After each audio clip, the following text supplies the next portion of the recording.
Bismillahirrahmanirrahim. Assalamualaikum warahmatullahi wabarakatuh. Alhamdulillahi rabbil alamin. Wassalatu wassalamu ala ashrafil anbiya'i wal mursalin wa ala alihi wa ashabihi wa man tabi'ahum bi ihsanin ila yaumiddin. Asyhadu an la ilaha illallah wahdahu la syarika lah wa asyhadu anna Muhammadan abduhu wa rasuluh. Qala Allah ta'ala fil Qur'anil Karim, a'udzu billahi minasy syaithanir rajim. Bismillahirrahmanirrahim. Ya ayyuhalladzina amanu taqullaha haqqa tuqatih wa la tamutunna illa wa antum muslimun. Wa qala Rasulullah sallallahu alaihi wasallam, ittaqillaha haitsuma kunta wa atbi'is sayyi'atal hasanata tamhuha wa khaliqin nasa bi khuluqin hasanin. Hadirin wal hadirat jamaah Masjid Al-Kautsar hafizakumullahu wa azzakumullah. Pertama-tama marilah kita senantiasa memanjatkan puji syukur kehadirat Allah Subhanahu wa taala, di mana pada kesempatan yang berbahagia ini Allah masih memberikan kepada kita kenikmatan yang luar biasa, kenikmatan iman dan Islam. Karena dengan iman, alhamdulillah kita bisa menghadiri sholat berjamaah di Masjid Al-Kautsar ini, dan kemudian kita lanjutkan dengan mengikuti kajian yang membahas tentang ayat-ayat Allah Subhanahu wa taala dan hadis-hadis Nabi sallallahu alaihi wasallam. Mudah-mudahan Allah Subhanahu wa taala akan meridai kita dengan menepati janjinya bahwa barang siapa yang melangkahkan kakinya untuk menuntut ilmu agama, Allah akan mudahkan jalannya menuju surga. Allah akan mudahkan caranya untuk menggapai surga. Dan mudah-mudahan kita semua dicatat oleh Allah sebagai rajulun min ahlil jannah, laki-laki surga. Amin ya rabbal alamin. Salawat dan salam mudah-mudahan tetap senantiasa terlimpah curahkan kepada Nabi junjungan kita, Nabiullah Muhammad sallallahu alaihi wasallam. Hadirin wal hadirat rahimakumullah.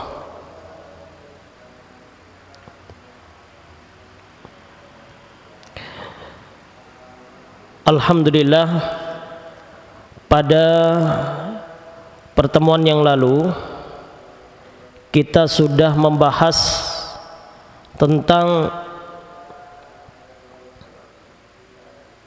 ikhlas, ya, tentang ikhlas.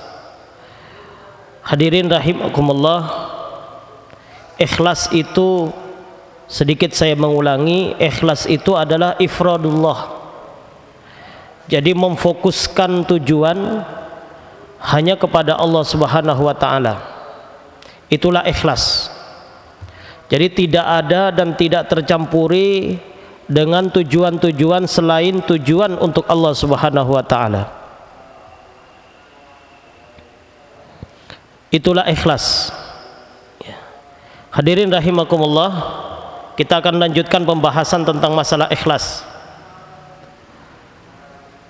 Apapun yang kita lakukan harus disertai dengan ikhlas ifradullah, menjadikan Allah sebagai tujuan utama dan tujuan satu-satunya. Kita lanjutkan. Ada sebuah cerita diceritakan annahu kana yusalli daiman fi shaffil awal, ada seseorang yang dia terbiasa salatnya selalu di shaf pertama, selalu di shaf pertama. Di suatu ketika fi ba'dil ayyam yata'akhkharu an salati fa shalla fi shaffis tsani. Di satu ketika seseorang yang tadinya terbiasa dia duduk di shaf pertama, sholat di shaf pertama ini terlambat sholatnya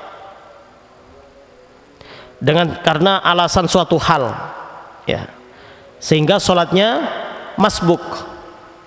Kemudian dia sholat di shaf kedua. Nah, kita perhatikan cerita ini, Pak. Ya, kemudian dia sholat di shaf kedua, padahal terbiasa dia sholat di shaf pertama. Nah, satu ketika dia masbuk,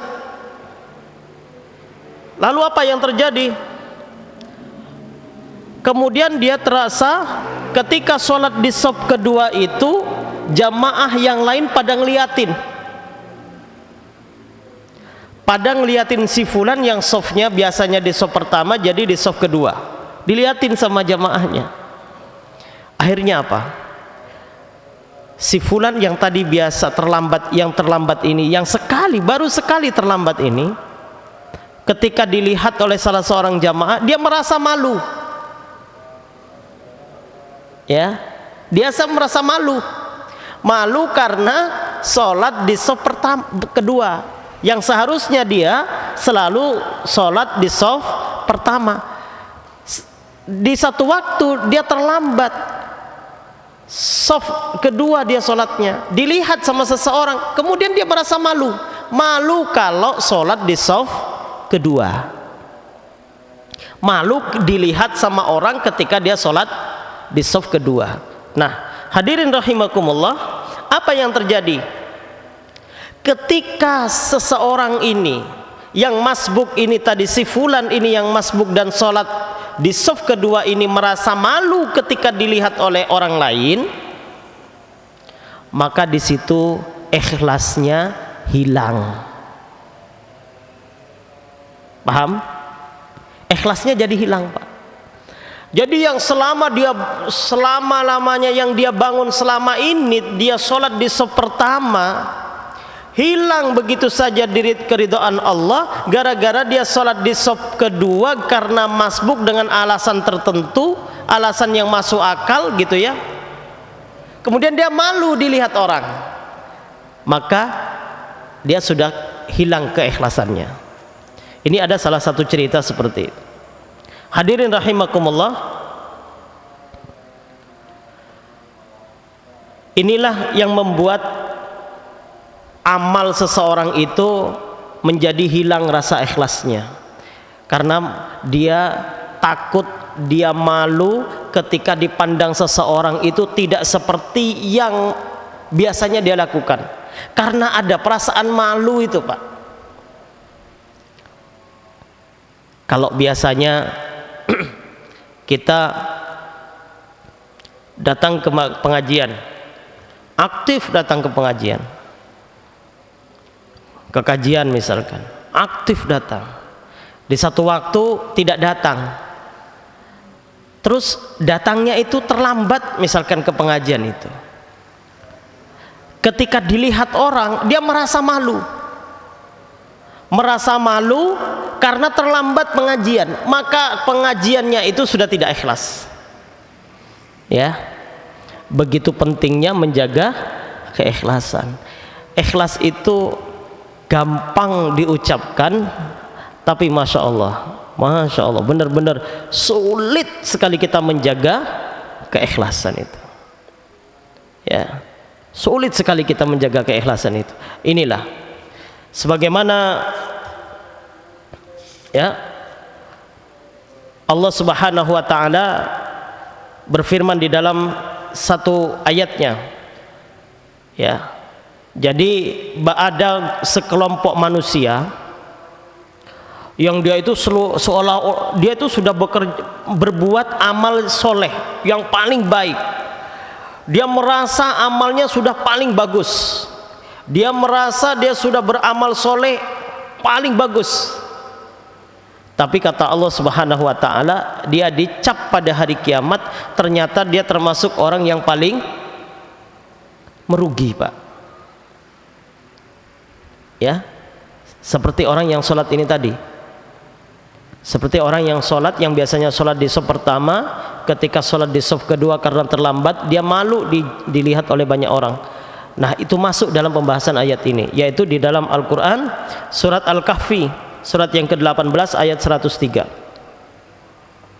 Bunyinya, a'udzubillahi minasyaitonirrajim, bismillahirrahmanirrahim, qul hal nunabbiukum bil akhsarina a'mala.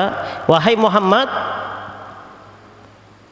katakanlah kepada umatmu, apakah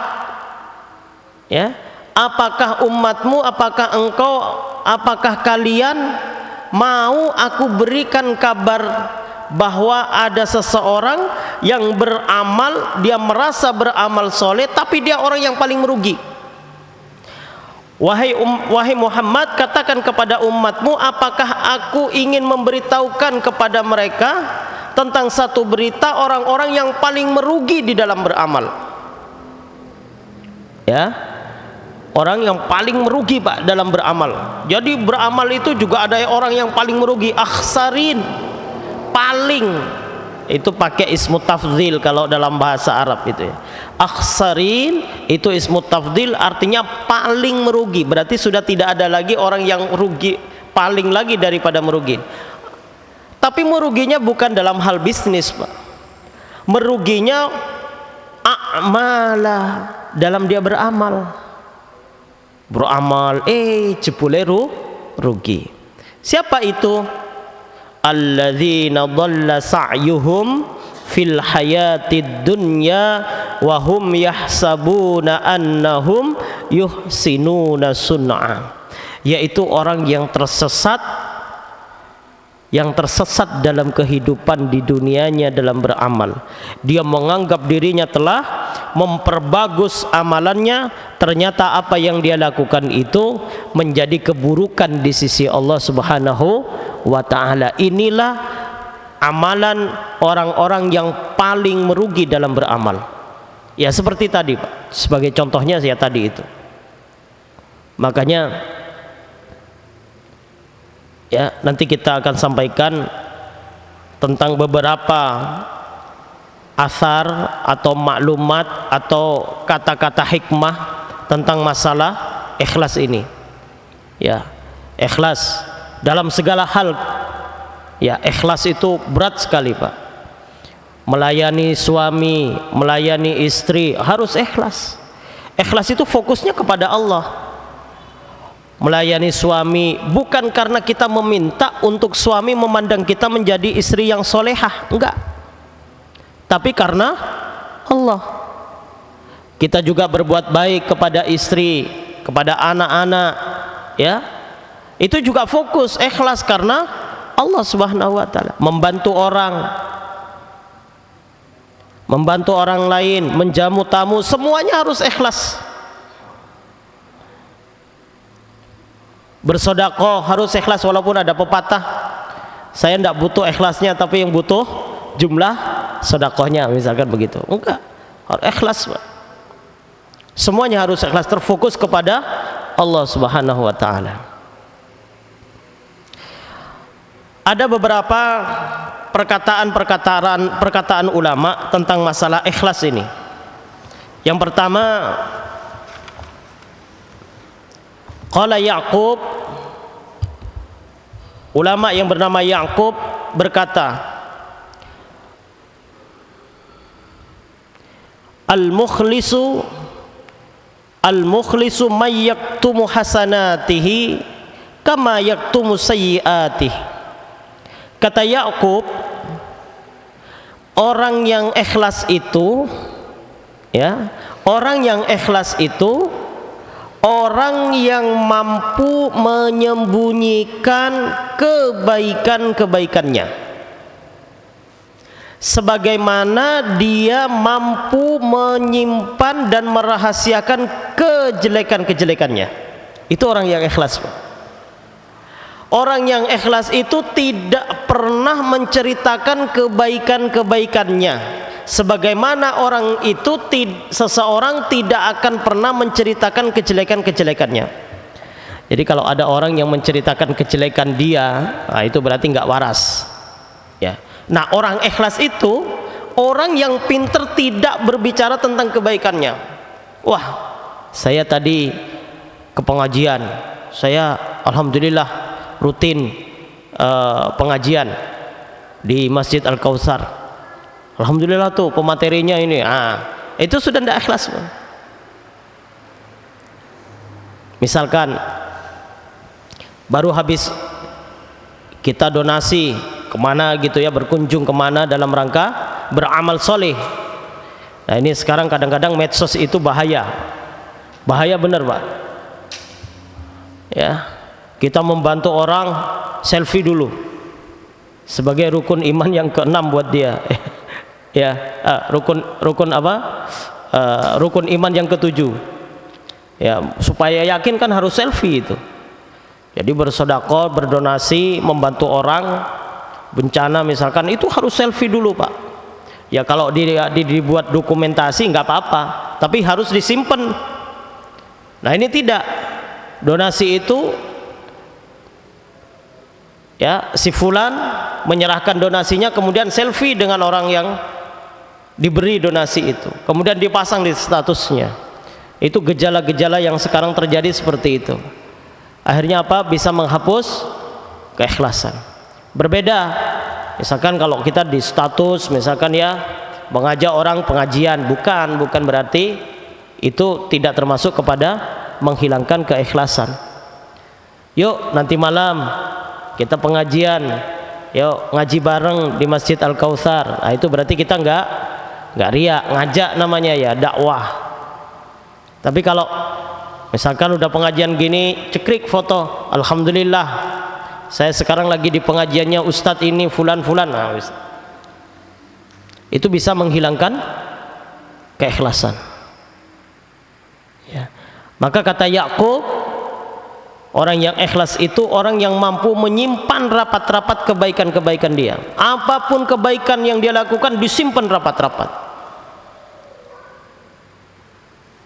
Saya alhamdulillah saya bisa berdonasi di Masjid Al-Kautsar. Wah, tidak perlu Pak.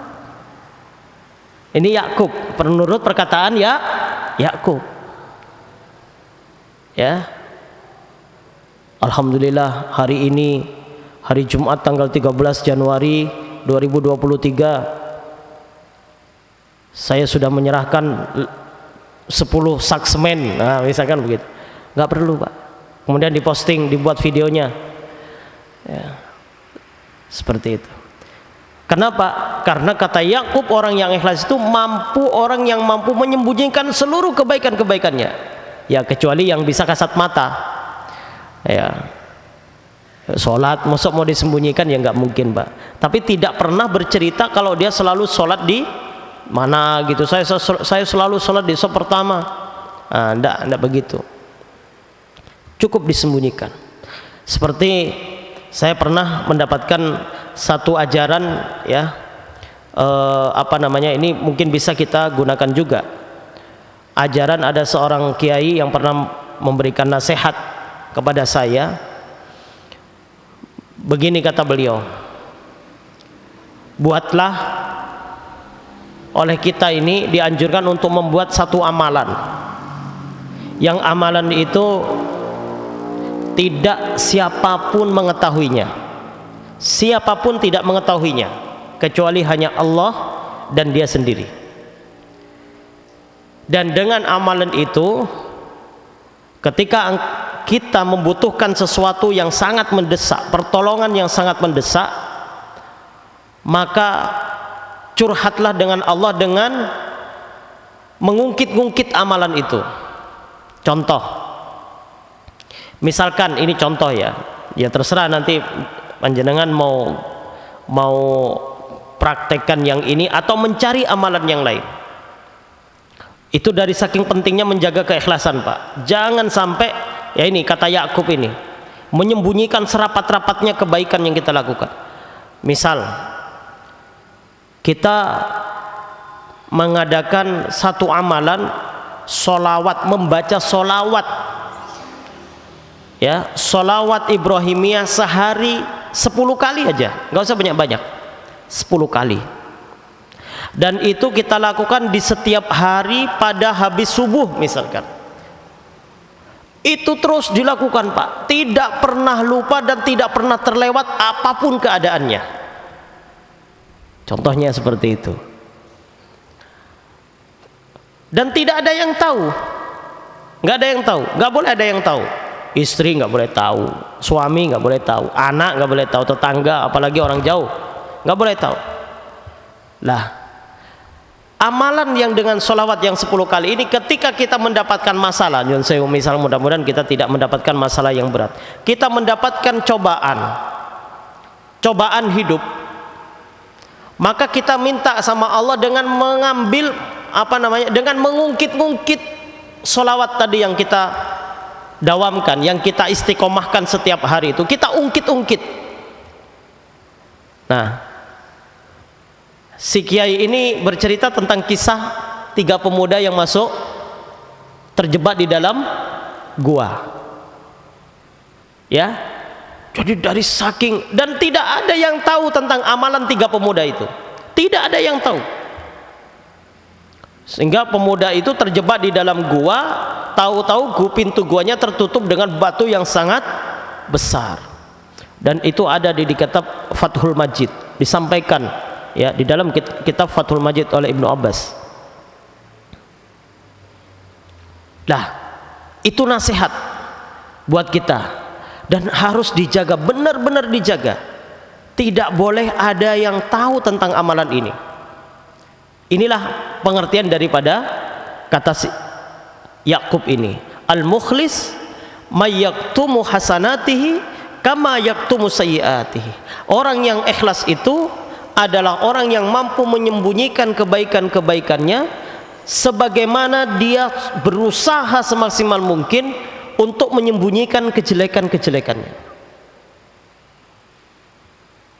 Itu kata Yakub, ya, kata Yakub. Berarti kebaikan kita itu nggak perlu ceritakan. Wah, saya udah ini, wah saya, apalagi masya Allah itu, wah kalau bukan karena saya itu,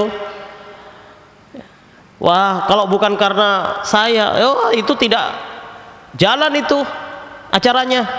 Nah, itu bukan ikhlas lagi, bukan lagi riak lagi, tapi itu syirik sudah. Kenapa? Karena sudah menganggap dirinya super segala-galanya, ya, yang dilupakan Allah sampai terlupakan itu. Wah, kalau bukan karena saya pontang-panting sana sini nggak jalan itu acaranya. Nah, ini udah syirik. Bukan lagi pembahasan ikhlas dan riya kalau itu, Pak. Dan itu gampang terucap, gampang keluar dari lisan. Ya. Qala, yang kedua, perkataan ulama yang bernama As-Susi. Qala As-Susi, al-ikhlas faqad ru'yatul ikhlas. Fa inna man syahida fi ikhlasihi al-ikhlas faqad ihtaja ikhlasuhu ila ikhlas. Nah, ini lebih lagi nih, Pak. Ikhlas itu, orang yang disebut dengan ikhlas, orang yang disebut udah ikhlas itu ketika dia sudah tidak lagi berpikir ikhlas atau riya. Jangan datang ke pengajian ya datang aja gitu, wes gak mikir ikhlas, datang dari rumah ke pengajian niatnya untuk datang thalabul ilmi, ya, meminta ridho Allah Subhanahu wa taala.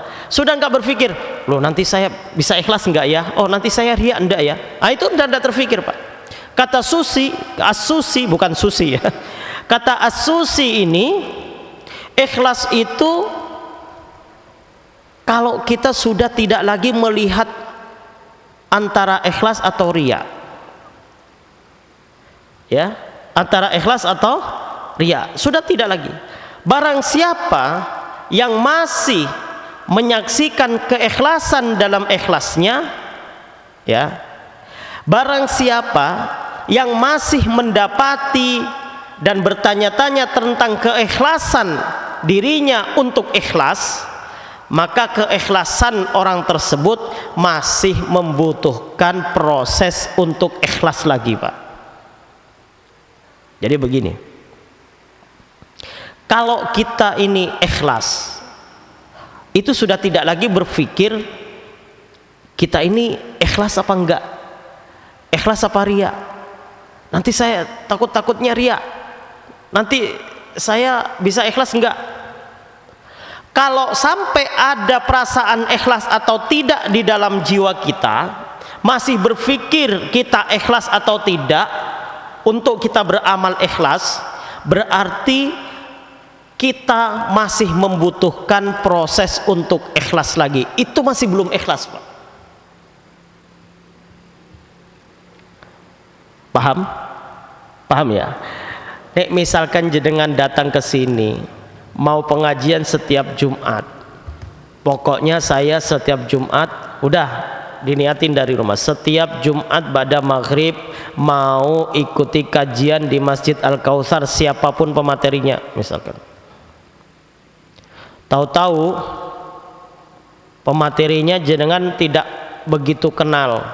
Ketika datang ke sini, di sini udah, padahal dari rumah ikhlas itu, datang ke sini mikir, duh iki sopo iki yang ceramah, oh iki sopo sing ngisi.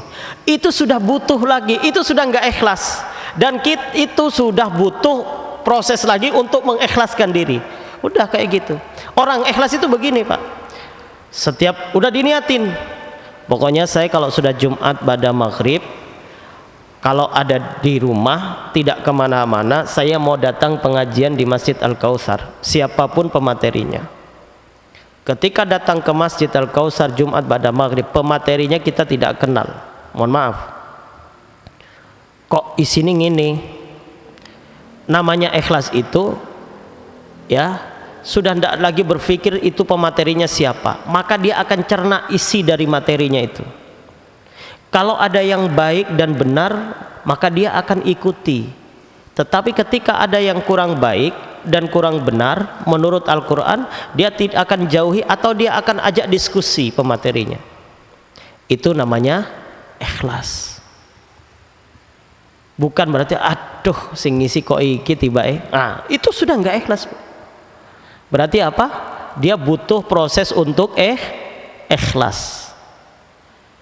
Tuh jelimetnya ikhlas itu begitu itu, Pak.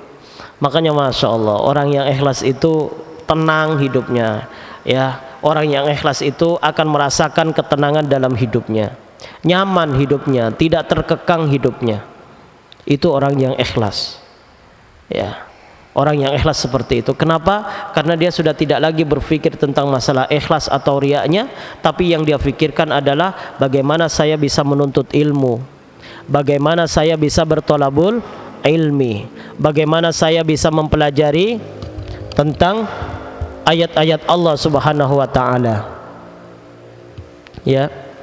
Bagaimana kita bisa mempelajari sunnah-sunnah Rasul sallallahu alaihi wasallam. Itu, ya. Makanya Masya Allah, kita belajar kepada siapapun, Pak, membuka diri.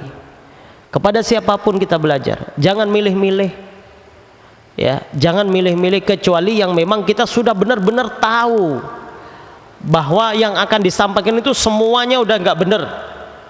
Nah itu, ya kan? Jangan milih-milih. Oh, kita pelajari.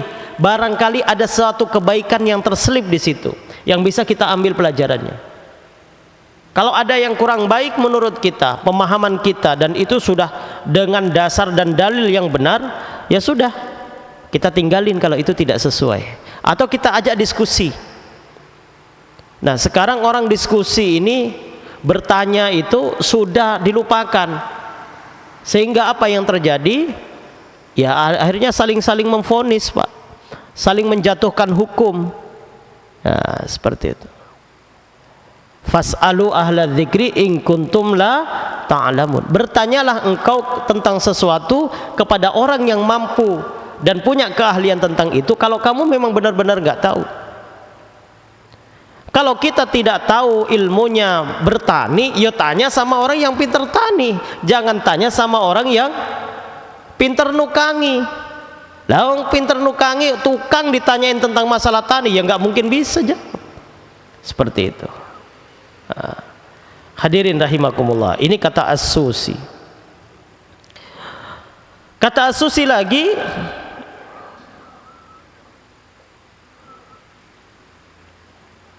kata Ayyub berkata, takhlisun niyat 'alal ummal asyaddu 'alaihim min jama'il a'mal.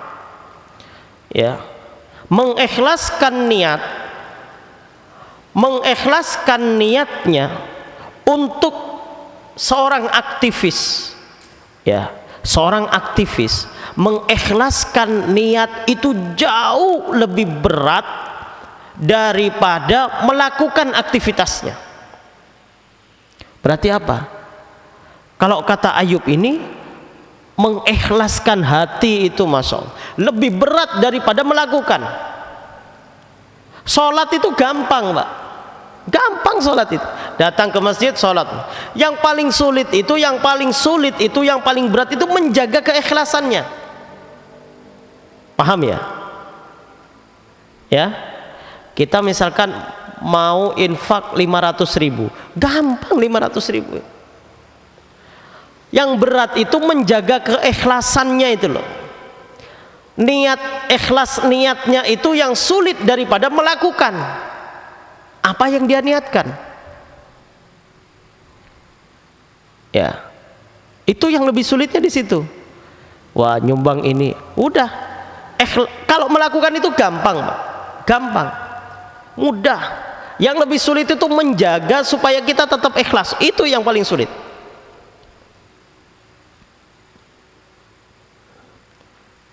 Misal kita misalkan seorang aktivis, kita dulu pernah membuat sebuah misalkan pergerakan aktivitas para aktivis di situ.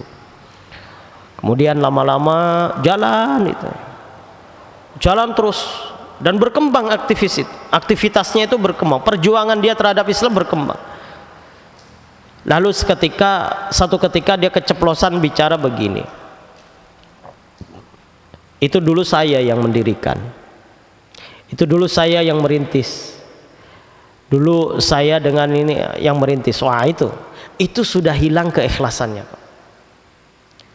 Maka menjaga pembicaraan supaya kita tidak mengujubkan diri, tidak membanggakan diri, itu jauh lebih berat daripada melakukan aktivitas yang kita banggakan itu. Nih, naudzubillah, misal, naudzubillah, mudah-mudahan tidak terjadi. Wah, pengajian di Masjid Al-Kautsar itu dulu saya pernah merintis babak belur. Nah, misalkan begitu, Pak, ya. Misalkan, mudah-mudahan itu tidak terjadi dan Allah lindungi kita semua. Dulu kita yang merintis babak belur, wah, memulai dari satu orang aja ngadakan. Ketika sudah rame, kemudian baru cerita itu.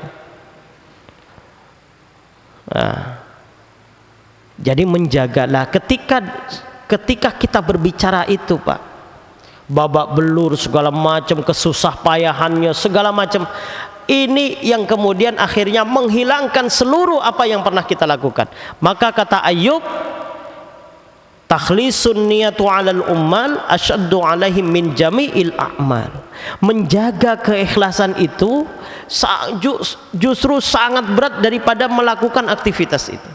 Ini untuk para aktivis. Nasihat untuk kita para aktivis yang memperjuangkan agama ini dalam sebuah pergerakan. Hati-hati dengan ucapan-ucapan seperti itu. Menjaga keikhlasan niat, jangan sampai. Ya sudah, kalau kita yang membuat, kita yang merintis, kita yang memulai, ya sudah, mudah-mudahan itu tetap akan menjadi amal soleh kita. Tidak perlu kita berbicara ini itu, bahwasanya oh sayalah dulu yang, artinya kita sudah sampai kepada sifat ujub, membanggakan diri diri sendiri. Ada sebagian juga yang mengatakan wa qala ba'duhum ikhlasu sa'atan najatul abad walakinnal ikhlas azizun. Ada sebagian ulama mengatakan al-ikhlas, ikhlas sesaat, ya, ikhlas sesaat, najatul abad, ikhlasnya seseorang sesaat saja dalam beramal itu akan membawa keselamatan yang abadi. Ikhlasnya kita dalam beramal yang sesaat itu bisa membawa keselamatan selama-lamanya, Pak. Asalkan bisa ikhlas sesaat. Kita infak 1.000 rupiah, kita jaga ini, tidak kita ceritakan kemana-mana. Keikhlasan yang infak 1.000 rupiah ini bisa menyelamatkan kita selama-lamanya. Itu maksudnya. Bukan di saat itu maksudnya, Pak. Yang penjelasan daripada ini, ikhlasu sa'atan najatul abad. Ikhlas sesaat ketika kita beramal itu kemudian kita ikhlas, kata ulama ini najatul abad, maka kita akan selamat selama-lamanya. Coba bayangkan ya, kita membantu orang, di saat kita membantu orang kita ikhlas, kemudian keikhlasan itu, amal itu, membantu itu tidak kita ceritakan sebagaimana kita menyembunyikan keburukan-keburukan kita. Takut orang lain mengetahui keburukan-keburukan kita, maka kita simpan kebaikan-kebaikan itu. Kita tidak ceritakan, maka itu akan menjadi najatul abad, keselamatan yang abadi selama-lamanya. Membantu orang. Ya, biasanya Masya Allah bercerita tentang kebaikan itu gampang sekali, gampang banget.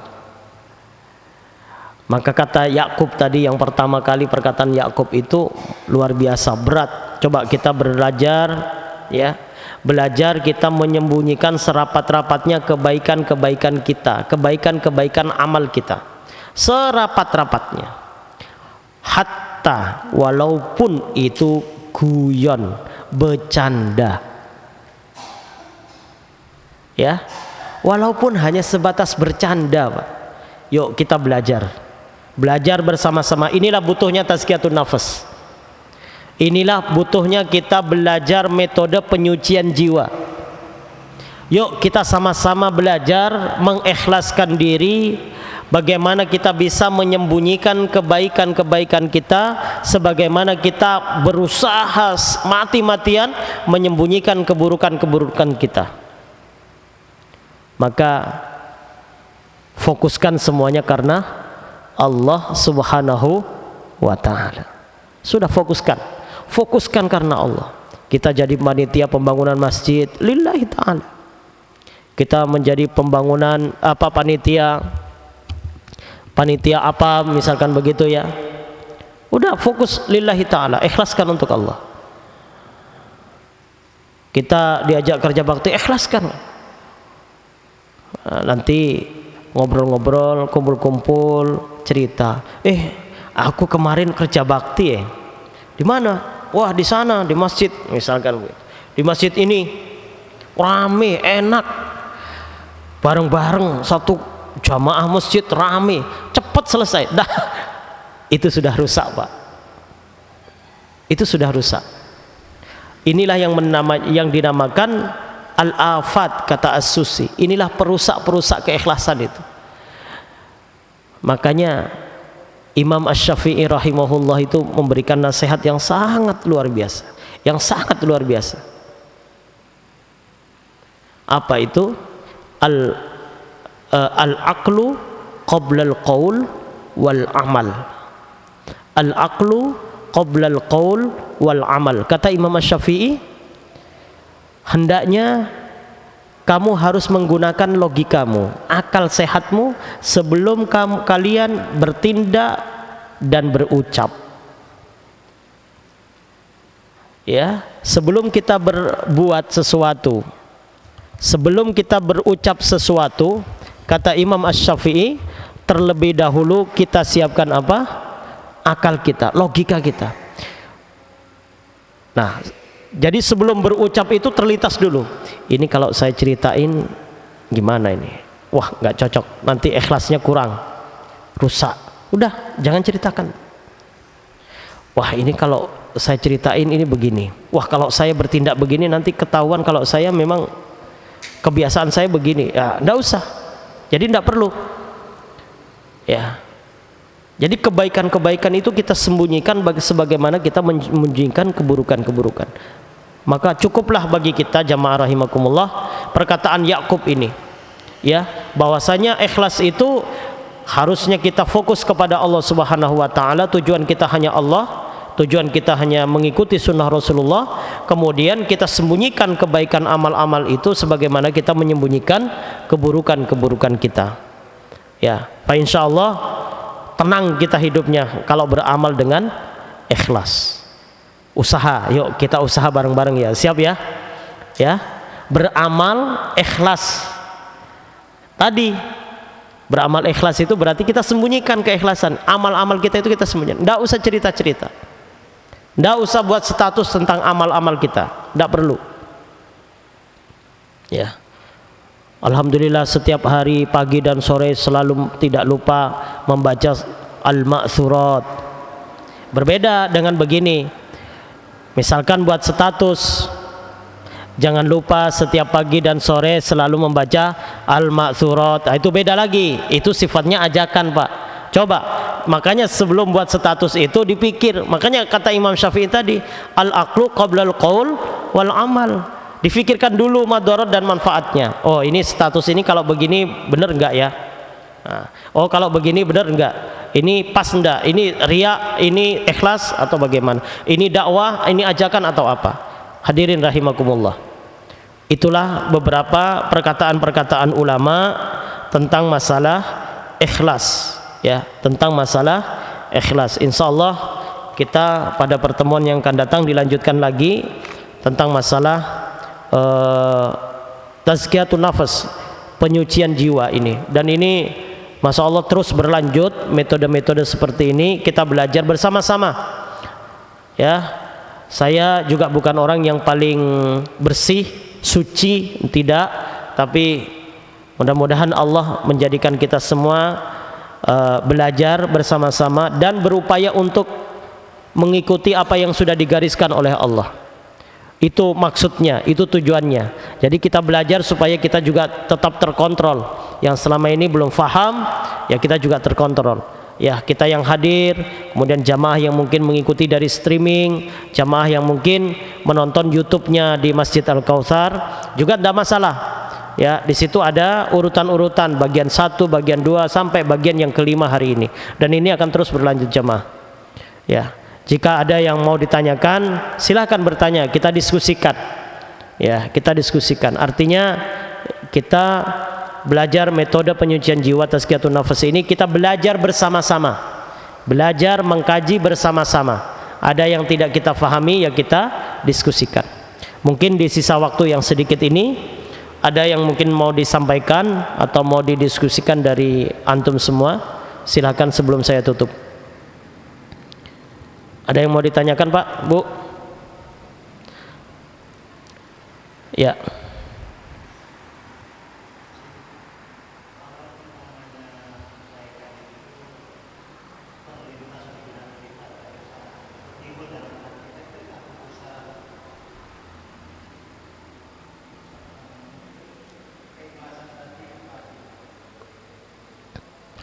Iya. Timbul di pikiran begitu ya, tentang kebaikan, tapi kan tidak sampai terucap.